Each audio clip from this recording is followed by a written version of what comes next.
তো আজকে চলে এসেছে আমার আরেকটা পার্সেল। চলো এটাকে আনবক্সিং করি আর দেখি এর মধ্যে কি আছে। ভিতরে তো প্রথমে ভরা আছে অনেকগুলো কাগজ।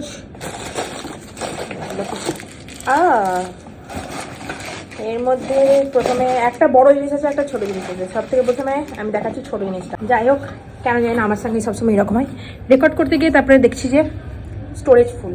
তো যাই হোক, তো সব থেকে প্রথমে আমি যেটা দেখাচ্ছি, সব থেকে ছোটো জিনিসটা প্রথমে দেখাবো। এটা হচ্ছে একটা ফেস ওয়াশ, সেটা ফিলের।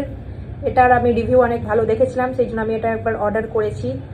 কীরকম রিভিউ ইউজ করার পরই বুঝতে পারবো। আর একটা যেটা আছে, একটা কফি মগ। তো এটার আমি দেখেছিলাম, এটা কফি ক্যারি করার পক্ষে অনেক সুবিধা হয়। এটাতে কফি স্পিল হয় না। এখানে ট্রাভেল ফ্রেন্ডলি, আরও web safe, light weight, dishwasher safe, অনেক কিছু আছে। ট্রাভেল ফ্রেন্ডলি, স্প্লিট করা যা হয় না এটা থেকে। অনেক সুন্দরভাবে যদি তোমরা কোথাও ট্রাভেল করছো আর সাথে করে কফি নিয়ে যেতে চাও, তাহলে এই কফি মগটা বেস্ট।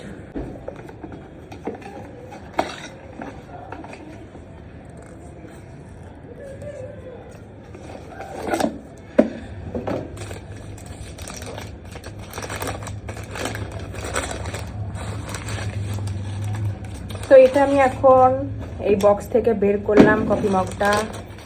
আর এটা সত্যি খুবই লাইট ওয়েট। এত হালকা কফি মগ তো আমি আজ অবধি দেখিনি। পুরো জাস্ট কিছু ওয়েটই নেই, দেখতেও সুন্দর। এটা হচ্ছে এর ভিতরটা। আর ওপরে থাকবে এইরকম একটা ঢাকনা, যেটা দিয়ে এখানে রাখার পর এইভাবে এটাকে বন্ধ করে দেওয়া যায়। ঢাকনাটা আমার কেন জানি না একটু লুজ লুজ মনে হচ্ছে। যাই হোক, দেখছি এটা পরে। এই হচ্ছে ভেতরটা দেখতে। টাটা।